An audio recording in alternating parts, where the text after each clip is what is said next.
Today we're going to be reviewing the ASUS Transformer Pad TF300. Now this tablet replaces the TF201. It is in many ways nothing different than the TF201. However, we'll talk about some of those differences as we move along. But if you are familiar with the 201, this is just simply a replacement for that particular tablet. The price is down from that tablet. You can get this one reconditioned for $199 on Amazon, or new at $314 to $350 on Amazon. Comes with 16 gigabytes of storage, or you can buy for a few dollars more the 32 gigabytes that come standard in it. It does come with a micro SD slot found right here. You can upgrade that another 32. The processor is the TF300T quad core. It is a 1.2 gigahertz processor. However, if you go into the system settings under power saver, you can boost this up. You can go to performance mode by pressing that, and you've now converted this from a 1.3 to a from a 1.2 to a 1.3. Go back. What that does is just give you a little more oomph. However, it is a little heavier on the battery life. I don't really recommend you switching the performance setting unless you are gaming. It is something that you can do pretty much on the fly. If you decide you want to play a real memory intensive game, why, you can switch that. If not, just leave it in the standard setting.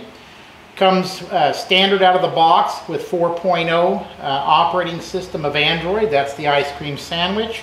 However, it is upgradable to 4.2 immediately out of the box. Weight-wise, this tablet is 1.4 pounds. With the dock, if you choose to go that way, is 2.5 pounds. The tablet is a very thin, stylish tablet at only just a hair over a third of an inch. It's a very small tablet. It provides a nice, clear screen, and all angles are very good and clear. One of the differences with this tablet over the tablet that it replaces is that its screen isn't quite as bright. Even on its most lightest setting, it's just not quite as bright. What I've noticed is when you use this tablet in a very illuminated room or outside, you can't see it quite as clearly as you could the 201. So that's something to consider. It's not really a big deal, but it is something to consider. As far as the camera, they did do a few things with the camera on the back.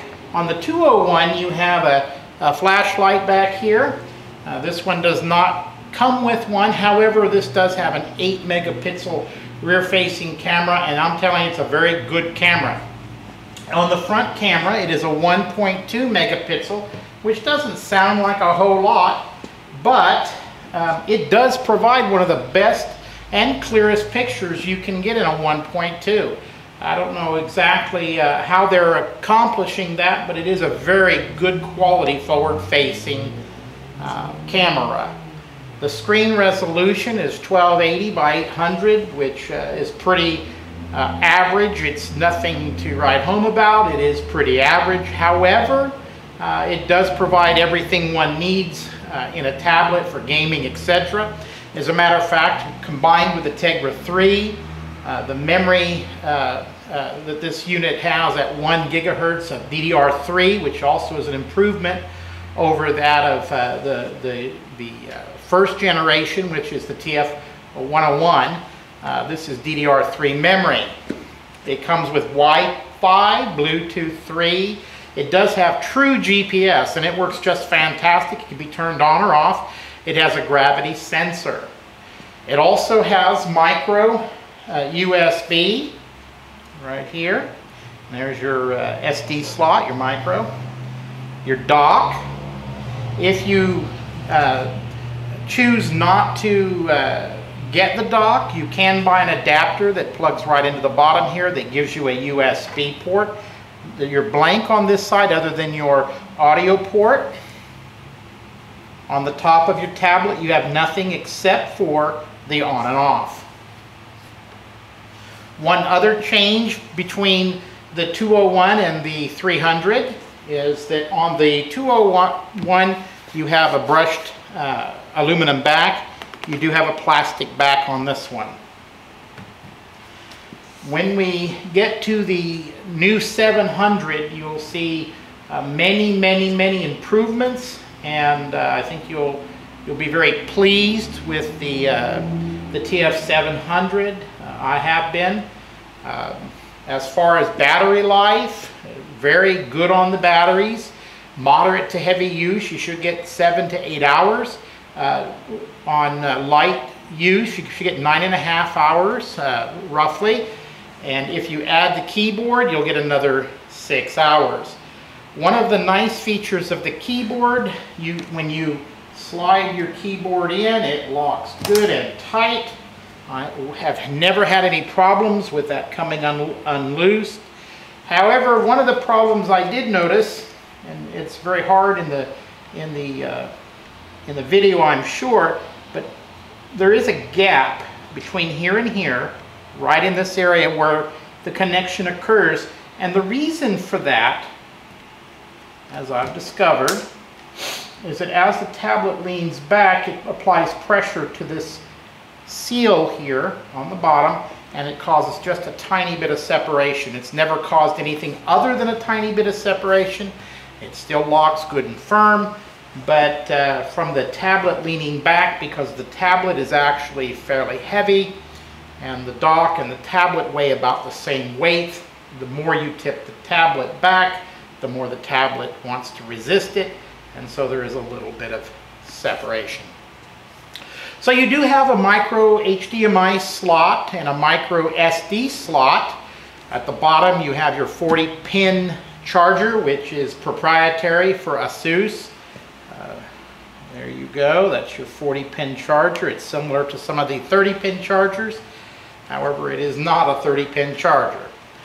Apps that come standard with this particular tablet is Amazon Kindle. You get Netflix, sorry about that, Polaris Office, YouTube, Supernote, and it's a very good program, that Supernote. Also, you get the ASUS MyCloud, which gives you 8 gigabytes of cloud-based storage free.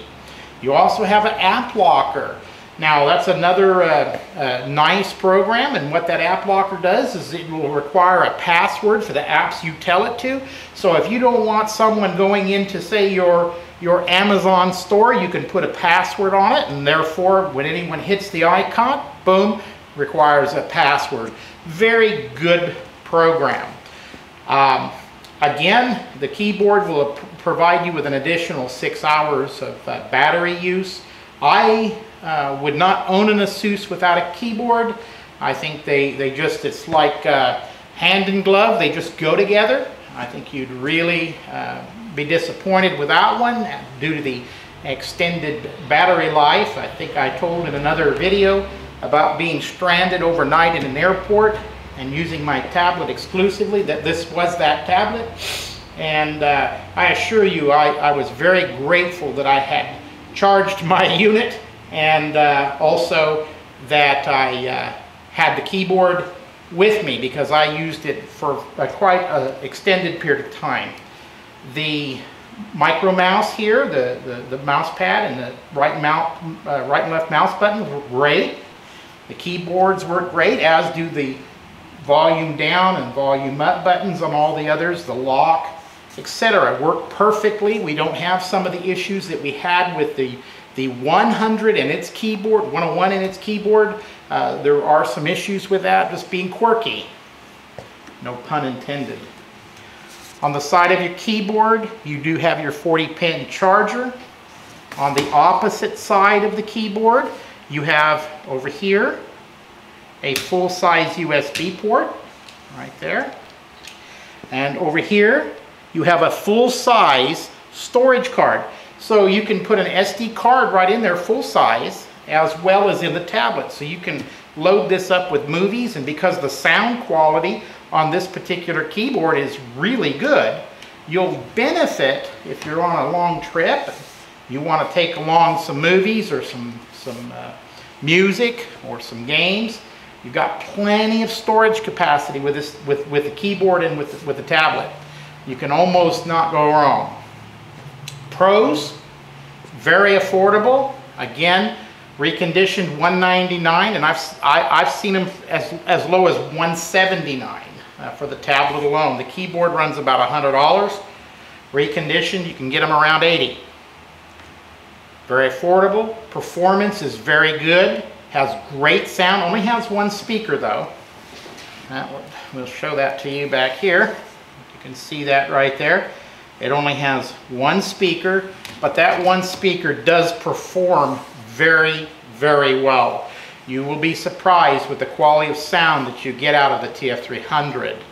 Also, it's a quality tablet in spite of the plastic background or back pad and the large bezel around it. It is a very high quality tablet.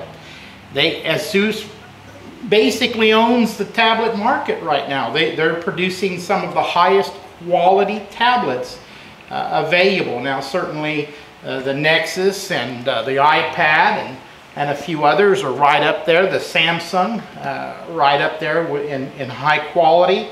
But ASUS has so many tablets right now on the market that are all high quality that they own quite a bit of that market. Again, we have a stylish tablet. This is a good and even a great game tablet. I play a lot of games on this tablet. I watch baseball on this tablet. It's a has a very, very nice rear camera. 8 megapixels. I love to see that in a tablet. The front camera, it produces a good quality picture, even though it's 1.2 megapixels. It's hard to beat the battery life on this tablet, especially if you combine it with the keyboard. It has quality components, volume up and down buttons, power button. Absolutely a big improvement over the predecessors. Nice track trackpad and keyboard. The My Cloud that comes with it, and the app locker. Those are absolutely fantastic programs. As far as cons, and there are some. This tablet does not support G3 or G4. I wish it did. It does not. And the screen graphics, although really good, could be better. I'm still going to pick on the charger, the 40-pin charger. I wish they would change that. Go with a micro USB or something like that. Nice angles, decent graphics, nice angles. Screen width is just beautiful, but the large bezel around the screen I still don't like. The removal of the camera or the flash in the back, I wish they had kept that. And finally, the brightness of the screen. I still feel, I don't know if you can tell in there, the screen is just not as bright as in the TF201. Those things aside, I'm an ASUS Transformer Pad lover. I think ASUS makes a quality product, and I'm going to give you a thumbs up on the ASUS Transformer Pad TF300.